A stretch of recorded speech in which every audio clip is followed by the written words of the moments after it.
I watched my daughter's eyes go cold when she looked at me, like I was already a ghost she'd learned to live without.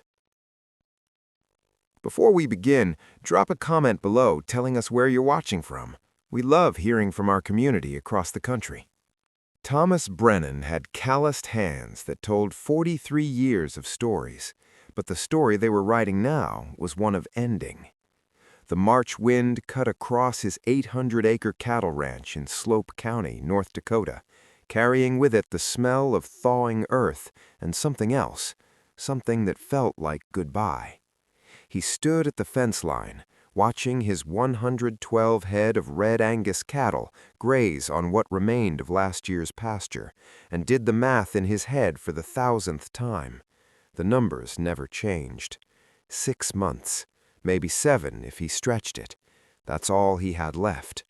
His daughter, Caroline, hadn't spoken to him in 4 days, not since he'd told her they might have to sell the ranch her grandfather built in 1967, not since he'd seen that look in her 15-year-old eyes, the one that said she was already planning a life that didn't include this place, didn't include him. "Dad?" He turned. Caroline stood 20 feet away, her auburn hair whipping in the wind, wearing her mother's old ranch coat. She'd grown 3 inches since Rebecca died 2 years ago, but somehow she looked smaller now, more fragile. "Caroline," he tried to smile, but his face felt frozen. "The school counselor called again, about the college prep program." Her voice was flat, practiced. "I told her I'd go. There's no point staying here if—" She didn't finish. She didn't have to. Thomas felt something crack inside his chest, like ice breaking on the Missouri River. "Your mama loved this place." "Mama's gone." Caroline's words were sharp as barbed wire. "And you're killing yourself trying to hold on to something that's already dead." She turned and walked back toward the house, and Thomas stood there, watching her go, knowing she was right and hating himself for it. The ranch was dying, had been since the drought 3 years ago, since the feed prices tripled, since Rebecca's medical bills from the cancer ate through their savings like wildfire through August grass. The bank had been patient, more patient than he deserved, but patience had limits. He had 32 pregnant cows due to calf in the next 8 weeks.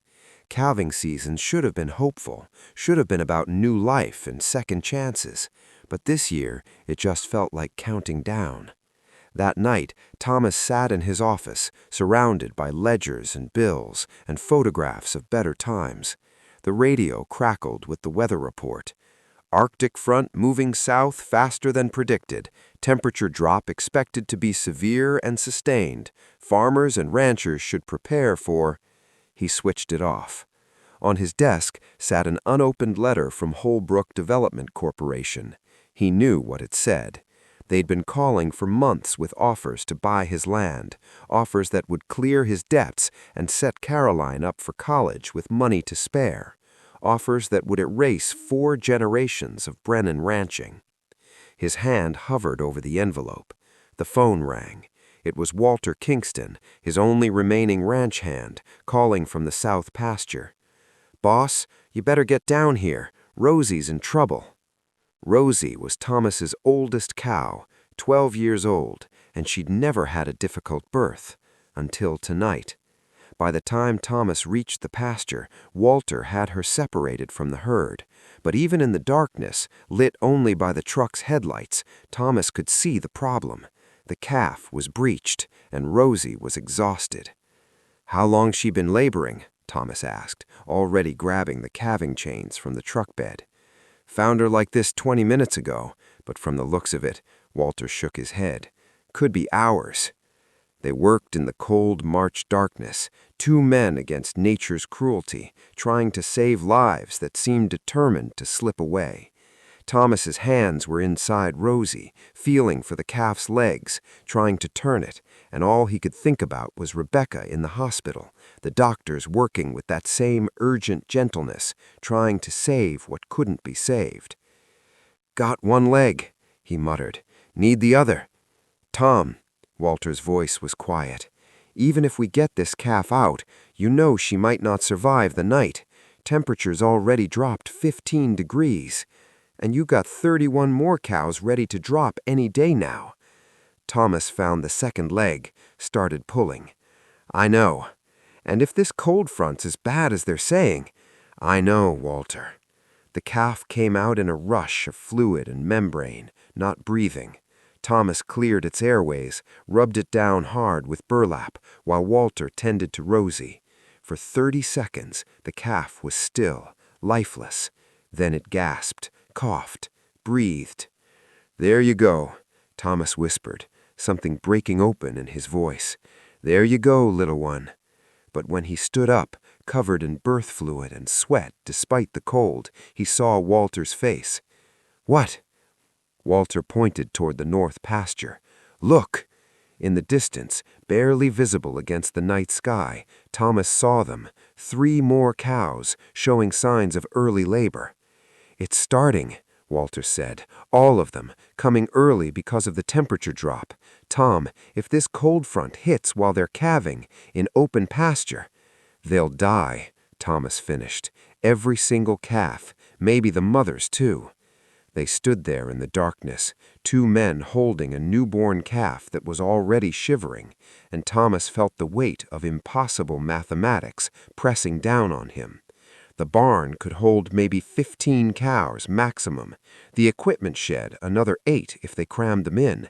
That left at least 9 pregnant cows exposed to whatever was coming. 9 certain deaths, 9 failures, 9 endings. Unless... Thomas looked at the south field, flat and exposed, and an idea started forming, something so uncertain, so desperate, it barely qualified as a plan. "Walter, how much hay we got left from last cutting?" "Maybe 40 round bales. Was saving them for—" "Tom, what are you thinking?" "Something crazy." Thomas handed him the calf. "Get this one and Rosie into the barn. I need to make a call." At 11 p.m., Thomas stood in his kitchen, phone pressed to his ear, talking to a man he barely knew, Dr. Raymond Kowalski, a veterinarian from Montana, who'd given a talk at a ranchers' conference 3 years ago. Thomas had his card somewhere in the office, had to dig through 2 years of paperwork to find it. "Let me get this straight," Dr. Kowalski said. "You want to build structures out of hay bales in the middle of an open field for calving cows?" "Igloos, that's what you called them in your presentation. Said the Inuit used snow because it insulated. Hay does the same thing, traps heat, blocks wind." "I was talking about emergency shelters for summer storms, Tom, small structures. You're talking about housing 30 cows during the worst cold snap in a decade, during active labor. Do you understand the logistics, the structural integrity issues? One bale placed wrong and the whole thing collapses on a cow in distress." "So you're saying it won't work?" Silence on the line.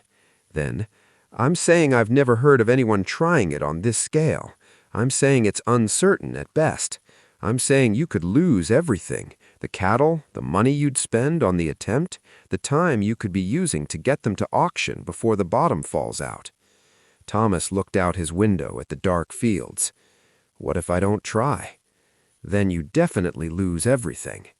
"So, uncertain beats impossible?" Another pause. "You'd need to start now, tonight. And Tom, even if you build them, even if the structures hold, you're still going to need to be there for every single birth. One man can't cover 30 cows across a field in sub-zero temperatures." "I'll find a way."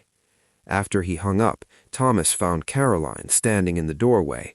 She'd heard everything. "You're going to build igloos out of hay?" "Yes." "For cows?" "Yes." "Instead of just selling them now, before they die?" Her voice cracked. "Instead of taking the money and getting us out of this nightmare?"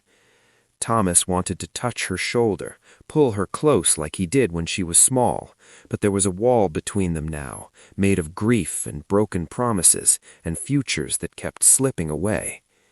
"Your grandfather used to say that a rancher's job isn't to avoid hard seasons, it's to find a way through them." "Grandpa's dead," Mom's dead. Tears ran down Caroline's face. And you're going to be broke and alone in a field full of dead cows, and I'll be— She stopped, turned away. You'll be what, Caroline? Gone, she whispered. I'll be gone because I can't watch you destroy yourself for something that's already over. She went upstairs, and Thomas stood in the empty kitchen, listening to her bedroom door close, like the sound of a future he couldn't reach. At midnight, Thomas called Walter. Get some sleep. We start building at first light. Tom, did you hear the updated forecast? They're saying temperature could drop to -30, with wind chill -50. That's lethal temperature. For us, not just the calves. I know. And you still want to do this? I don't want to do this, Walter, but I'm going to anyway. He hung up and looked at the letter from Holbrook Development, still unopened on his desk. Then he went outside to start moving hay bales in the darkness, because waiting until morning meant losing time he didn't have. The next 72 hours blurred into a symphony of desperate labor. Thomas and Walter worked around the clock, building structures that were part igloo, part prayer. Each one required 25 round bales, arranged in a circle, with bales stacked 3 high, leaving a small entrance facing south, away from the north wind. They used ratchet straps to secure the bales, created ventilation gaps at the top to prevent carbon monoxide buildup from the cows' breathing. Dr. Kowalski had emailed detailed instructions at 3 a.m. the second night. Create a floor of loose hay 6 inches deep. You'll insulate from ground freeze. And Tom, check every structure every 2 hours. These things aren't engineered. They're hope held together with baling twine. By the third day, they had 12 structures standing in the south field. Thomas's hands were bleeding through his work gloves. Walter had developed a cough that sounded like rocks tumbling in a barrel, and the temperature had dropped to 8 degrees, with the forecast getting worse. We need more hands, Walter said, securing the last strap on structure number 12. Tom, we're dying out here, and we still have 18 structures to build. That's when the trucks started arriving. First was Jim Patterson from the neighboring ranch, pulling a trailer loaded with his own hay bales. Heard what you're doing. Figure I can spare some materials. Then came Rita Chen from the feed store with her teenage son and a thermos of coffee big enough to bathe in. My grandfather was a rancher. I know stubborn when I see it. Also know when stubborn's worth helping. By evening, there were 11 people in Thomas's field, building hay igloos by the light of truck headlights and work lamps, their breath making clouds in the freezing air. Caroline watched from her bedroom window, and Thomas could feel her watching, could feel her confusion and anger, and something else, something that might have been the smallest spark of hope. But he didn't have time to think about it, because that night 3 more cows went into labor. The Arctic front hit on day 4 like a physical assault. Thomas woke to a world transformed into a freezer. The thermometer read -18. The wind was howling at 40 miles per hour, and in the field he could see movement, cows shifting, restless, beginning the ancient dance of labor. It's happening, boss, all of them. The temperature drop triggered it. Boss, they're all starting to calve.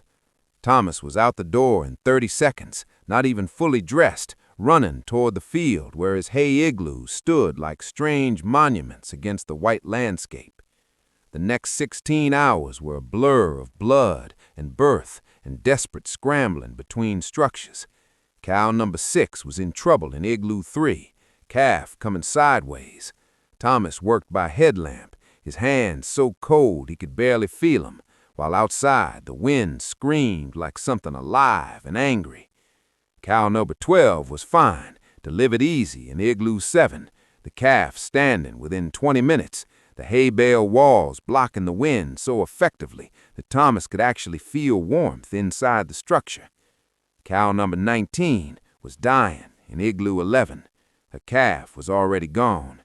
Thomas held her head while Walter administered what comfort they could, and when she passed, Thomas walked out into the negative 30-degree darkness and stood there, letting the cold punish him. "Tom!" Walter's voice cut through the wind. "Structure 4, she's crowning." He ran. All through the night they moved from igloo to igloo, delivering calves, losing calves, saving mothers, losing mothers, their bodies running on something beyond adrenaline, beyond endurance, running on the pure, stubborn refusal to quit. At one point, around 3 a.m., Thomas was working in Structure 9 when he looked up and saw Caroline standing in the entrance. "What are you doing here?" he gasped. She was holding a calf, tiny, wet, shivering, but alive. "Number 16 just dropped twins. This one's weak, needs warming." She'd brought heating pads from the house, wrapped in towels, was already rubbing the calf down, doing exactly what he'd taught her when she was 7 years old, before the world got complicated. "Caroline, don't." She didn't look at him. "I'm not here because I forgive you. I'm here because I can't let him die just because I'm angry." They worked side by side in silence, and Thomas felt something shift in his chest, like a door he'd thought was locked, discovering it had been open all along. By dawn, they delivered 23 calves. 18 were alive. 5 were lost, along with 2 mothers, and the temperature was still dropping. Day 5 was when Thomas learned the true meaning of limits. He'd been awake for 41 hours straight. His body was operating on autopilot, moving from structure to structure, checking on newborn calves, monitoring mothers, while the temperature held steady at negative 28. Walter had collapsed at noon, hypothermia setting in, despite all the layers. Rita Chan had driven him to the hospital in Dickinson. Jim Patterson had gone home to tend his own ranch, promising to return in the morning. It was just Thomas now, alone in a field of hay igloos with 8 cows still pregnant, and the weather forecast predicting another temperature drop after dark. He was checking on a calf in Structure 6 when his phone rang. The bank. Of course it was the bank. "Mr. Brennan, this is Dennis Howard from First Prairie Bank. I'm calling about your overdue payment, and—" "Are you outside? It sounds like—" "I'm working," Thomas said, watching a 2-day-old calf nurse from its mother, both of them alive because of walls made from hay, because of an uncertain plan that somehow hadn't completely failed. "Mr. Brennan, we've been more than patient, but we need to discuss your options. Holbrook Development has increased their offer. If you accepted today, you could clear all your debts and still walk away with—" "I can't talk right now. Sir, I understand the attachment to the property, but you need to think practically. What you're doing out there, whatever it is, it's not sustainable. You're one man, one failed season away from losing everything anyway. If you sell now, at least you control the terms."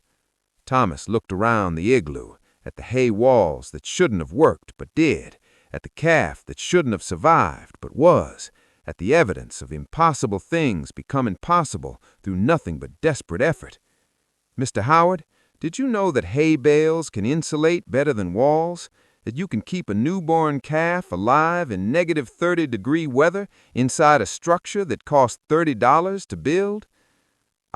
What? I'm learning all kinds of things I didn't know, and one of them is giving up is always the easiest math. It's the trying that's uncertain." He hung up. That night, cow number 29 went into labor in Structure 12, and something went wrong. Thomas was there within minutes, but minutes mattered. The calf was coming breech, the mother was exhausted, and Thomas's hands were so cold and numb he could barely grip the calving chains. He was losing them both. "No," he heard himself saying. "No, no, no." "Dad!" Caroline was there, suddenly, carrying supplies, clear-eyed and moving with purpose. "I'll pull. You guide." "Caroline, you don't have to." "Dad, I know I don't have to. Now stop talking and save 'em."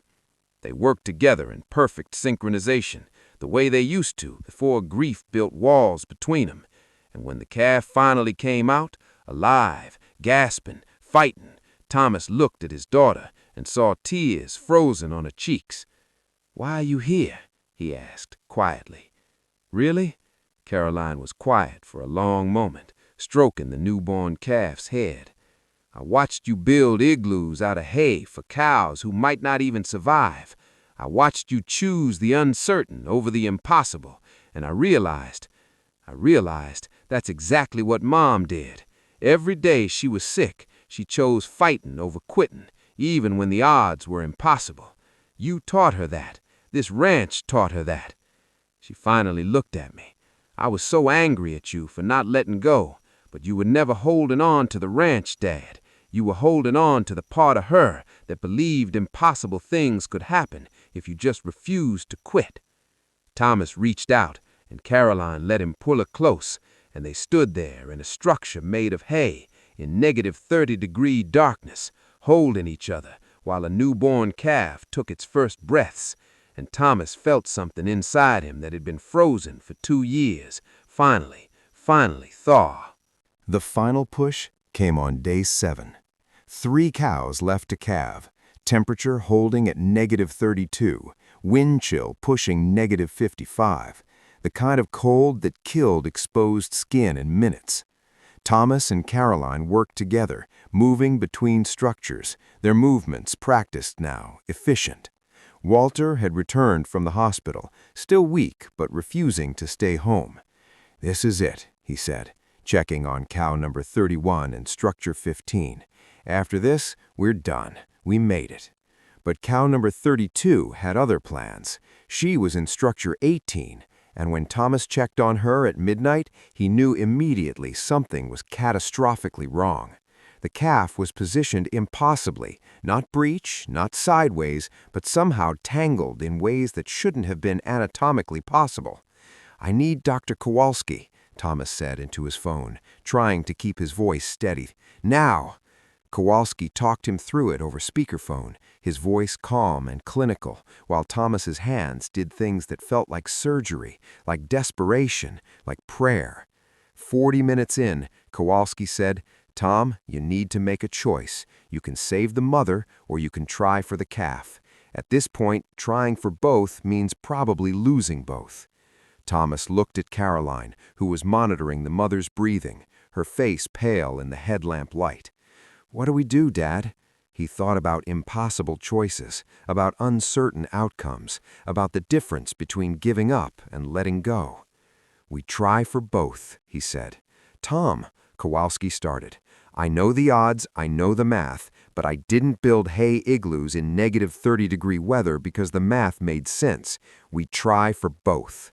The next 20 minutes were the longest of Thomas's life. But when it was over, when both mother and calf were breathing, when the impossible had bent just enough to become possible, Thomas sat back against the hay wall and felt something like grace wash over him. Caroline was crying, Walter was laughing, and somewhere through the phone, Dr. Kowalski was saying, "I'll be damned. I'll be absolutely damned."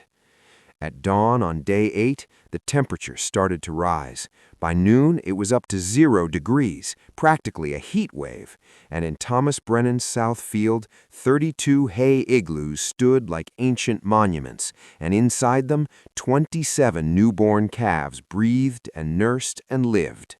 3 weeks later, Thomas stood in his office, looking at 2 pieces of paper. The first was the letter from Holbrook Development, still unopened. He'd called them yesterday and declined their offer. The man on the phone had sounded genuinely confused. "Mr. Brennan, with all due respect, everyone in the county knows what you just went through, the losses you took, the money you spent. You do understand this offer won't stand forever." "I understand," Thomas had said, "but neither will these calves. They'll grow up, get sold, make money. And I'll still be here, still ranching, still figuring out how to make uncertain math add up to something possible." The second piece of paper was an article from the Agricultural News website with the headline, "North Dakota Rancher's Hay Igloo Innovation Saves Herd During Record Cold Snap." It had gone viral. Ranchers from Montana to Manitoba were calling, asking about the design, the logistics, the outcomes. Dr. Kowalski was writing a paper about it. The State Agricultural Extension Office wanted to do a case study. Thomas had become accidentally famous for doing something desperate that worked. But none of that mattered as much as what was happening right now in his kitchen. Caroline sat at the table, surrounded by college brochures. But she wasn't looking at schools in California or New York anymore. She was looking at programs in agricultural business, ranch management, veterinary science. "I've been thinking," she said, not looking up, "about Mom, about what she would have wanted." "She would have wanted you to be happy," Thomas said carefully, "wherever that means." "I know," Caroline finally met his eyes, "and I think I could be happy here, not because I'm trapped or because I'm afraid to leave, but because I watched you refuse to quit on something impossible, and I realized that's what I want to do with my life too. Build impossible things, make uncertain math work, save what everyone else thinks is already lost." She paused. "But you need to promise me something. Anything. Promise me that this ranch will change, that we'll learn new things, try new methods, find ways to make it sustainable that don't require you working yourself to death every calving season. Promise me we'll build something that can actually last, not just survive." Thomas thought about hay igloos, about desperate innovation, about the way impossible things became possible when you refused to accept the limits you'd been given. "I promise, we'll figure it out together." Caroline smiled, really smiled for the first time since her mother died, and Thomas felt something in his chest that he'd almost forgotten the feeling of. Hope. April in North Dakota came late that year, but when it finally arrived, it arrived with force. Thomas stood at the fence line, watching his 27 surviving calves, now growing strong, now worth more than he dared hope, play in the green grass of the south field. The hay igloos were gone, broken down and recycled, but their impact remained. Ranchers across the state were adapting the design, improving it, making it better. The uncertain experiment had become proven practice. Walter walked up beside him, no longer coughing, looking healthier than he had in years. "Bank called, said the new payment plan looks good. At this rate, we'll be clear in 3 years. 3 years, Thomas repeated. That's not so long. That's what I said. Also, Jim Patterson wants to know if you'll consult on his operation next winter. Says he'll pay actual money for your expertise with alternative shelter systems. You're officially an expert, boss." Thomas laughed. It felt good, that sound. Felt like something that had been missing and was finally coming home. Caroline emerged from the barn, wearing her mother's ranch coat and her own new work boots, her hair pulled back, her face bright with purpose. She decided to take a gap year before college, to learn the ranch from the ground up, to build the foundation for whatever she was going to become. She came and stood beside him, and they watched the calves together in comfortable silence. "Hey, Dad," Caroline said after a while, "I was thinking about names." "Names?" Thomas asked. "For the calves, the 27 who survived. I thought we should name them, make them special, remember what we did." Thomas's throat tightened. "What kind of names?" Caroline smiled. "Names like hope, like chance, like possible." She looked at him. "Like Mom." And there in the spring sunshine, with new grass growing and impossible calves thriving, and a daughter who'd chosen to stay instead of run, Thomas understood something fundamental about ranching, about living, about the difference between what the math says and what the heart knows. Sometimes you don't survive by choosing the certain path. Sometimes you survive by building igloos out of hay in negative 30-degree weather. Sometimes you survive by choosing the uncertain over the impossible again and again until uncertain becomes real. Sometimes that's all survival is, the stubborn refusal to believe that the story is over when everyone else says it's done. He put his arm around Caroline's shoulders, and she leaned into him, and they stood there together watching new life grow in a field that everyone said was finished.